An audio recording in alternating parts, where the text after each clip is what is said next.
Hello everyone. So हामी फेरि पनि होला। सो त्यति भयो भने तपाईँलाई आजको वर्कआउट गर्नलाई इनफ इक्विपमेन्ट्स हुन्छ।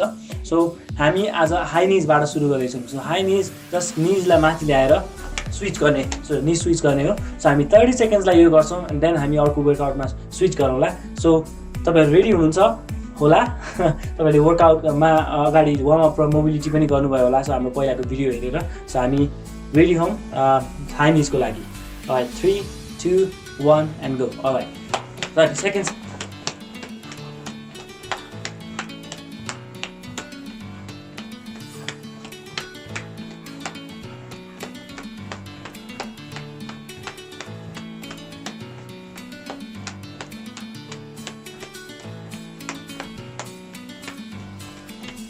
यसलाई पनि राखिरहनु, छातीलाई माथि नै राख्यो भने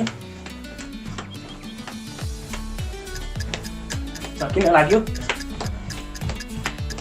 And done. So alright, 30 seconds यो सक्यो। अब हामी अर्को मुभमेन्टमा सिफ्ट हुन्छौँ। सो सजिलो छ। तपाईँसँग कुनै पनि टेबल, चेयर, सोफाहरू केही छ भने जस्ट आफ्नो नजिकै ल्याउनु। के गर्ने, हाम्रो एउटा खुट्टालाई पछाडि राखिदिने अनि अर्को खुट्टा हाम्रो कम्मरभन्दा अलिकति अगाडि राख्ने अर्को खुट्टालाई। सो त्यस्तो हामी थोरै लिन गर्छौँ, चेस्टलाई अपनै राखेर। सो चेस्टलाई अपनै राख्ने, थोरै लिन गर्ने, तल भएर माथि आउने। सो हामी दुईटै खुट्टामा दगसोटी गर्छौँ। तपाईँ रेडी हुनुहुन्छ होला? 3, 2, 1 and go. 30 seconds, 10 reps. 2, 3, सबै लोड तपाईँको अगाडि खुट्टामा। 4, 5, 6, 7, 8, 9 and 10. अर्को साइड। सो त्यही खुट्टाको बराबरमा दाहिने खुट्टाले लिएर आउनु, थोरै लिन गर्ने, चेस्टलाई अपनै राखिरहने, कोलाई इन्गेज राखिरहनु। And 10, 9, 8, सबै वेट अगाडि खुट्टामा। 6, 5, 4, 3, 2 and 1. Alright, सो यो वर्कआउट सक्यो। तपाईँको चेयर अथवा टेबललाई अलिकति साइडमा लगिदिनु। सो हामी अब एउटा वर्कआउट कोरको लागि गर्दैछौँ। सो यसमा हामीले साइड प्ल्याङ्क क्रन्च गर्छौँ। सो साइड प्ल्याङ्क क्रन्च यसमा, अनि हामी नर्मली साइड प्ल्याङ्क होल्ड मात्र गर्ने, होल्ड गर्ने अनि माथि 10 वटा क्रन्च गर्ने। 9 and 10 माथि लिफ्ट अफ गर्ने एन्ड क्रन्च। 10 reps। माथि आउँदा सास फाल्नु। 4, 5, 6, 7, 8, 9 and 10। अब नेक्स्ट हाम्रो पाइक पुसअप छ। सो यसमा तपाईँले के गर्नु भनेदेखि पुसअप पोजिसनमा बस्नु एन्ड आफ्नो खुट्टालाई नजिकै ल्याउनु बडीसँग। सो हातको नजिकै खुट्टालाई लिएर आउने, टाउकोलाई भित्र राख्नु एन्ड पुस गर्ने। यसरी 1, यसरी नै। सो हामी रेडी हुनुहुन्छ होला? तपाईँहरू यो पोजिसनमा बस्नु, टोजमा राख्नु खुट्टालाई। 10 reps। 1, 2, माथि आउँदा सास फाल्नु। 3, 4, टाउकोलाई भित्र। 5, 6, 7, 8, 9 and 10। राइट, यो पनि सक्यो। राइट, हामी अब एउटा पुल मुभमेन्ट गर्दैछौँ। त्यसमा तपाईँले के गर्ने भने तपाईँसँग पछाडि वाल होला। सो वालमा के गर्नु, थोरै ढेसिने। सो लाइ गर्ने, जति लिन गर्नुहुन्छ त्यति गाह्रो हुनसक्छ। अब के गर्ने, कुइनोले थोरै नजिक राखेर, कुइनोलाई सक्कैसम्म नजिक राखेर अगाडि पुस गर्ने। 1 and 2। सो कुइनोले पुस गरेर तपाईँहरू अगाडि आउने। सो यसले गर्दा चाहिँ तपाईँहरूको पछाडिको मसल्सहरू, हाम्रो शरीरको पछाडिपट्टिको मांसपेशीहरूलाई हामीले वर्क गर्छौँ भने यो एकदमै राम्रो एक्सर्साइज हुन्छ तपाईँको पोस्टेरियर चेनलाई। सो रेडी हुनुहुन्छ होला?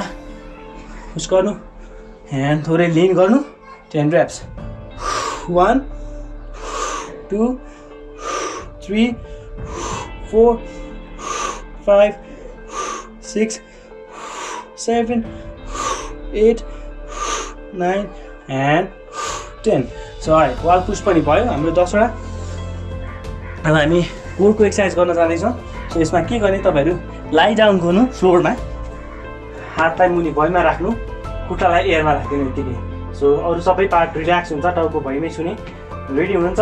यसमा जस्ट हामीले फ्लटर किक्स गरेर बस्ने 30 सेकेन्ड्सलाई।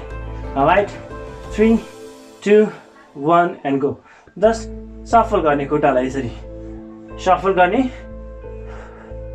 नर्मली सास फेर्नु कोर अटोमेटिकली टाइट भएर बस्छ त्यति बेलामा सो नर्मल सास फेर्ने सफल गरेर बस्ने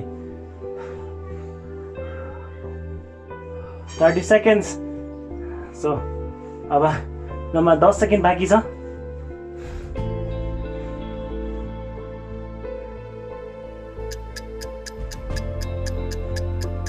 एन्ड डन सो अब नेक्स्ट वर्कआउट छ सिटअप यसमा तपाईँहरूसँग काहीँ पनि खुट्टा यसरी अड्काउने ठाउँ छ भने अड्काउनु अथवा कसैले होल्ड गरिदिन्छ तपाईँको घरमा त्यो पनि ठिक छ अथवा त्यो पनि छैन भनेदेखि यसरी क्रस गर्ने खुट्टालाई पलेटी कसे जसरी पलेटी चाहिँ नकस्ने तर बाहिर ल्याउने क्रस गर्ने खुट्टालाई पछाडि जाने सोल्डर टच गरेर माथि एक्सप्लोर गरेर आउने खुट्टा छुने सो माथि आउँदाखेरि सास फालिदिने सो त्यति हो प्रिटी सिम्पल छ सो हामी यो पनि 10 चोटि मात्र गर्छौँ त्यसपछि सक्यो हाम्रो एक्सर्साइज रेडी हुनुहुन्छ 3 2 1 and go 1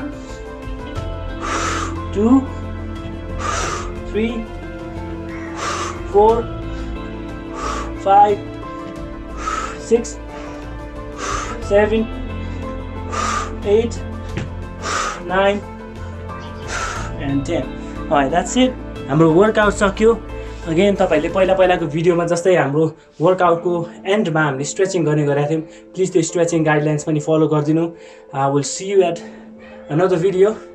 Thank you very much. Have a good time. Stay home. Stay fit.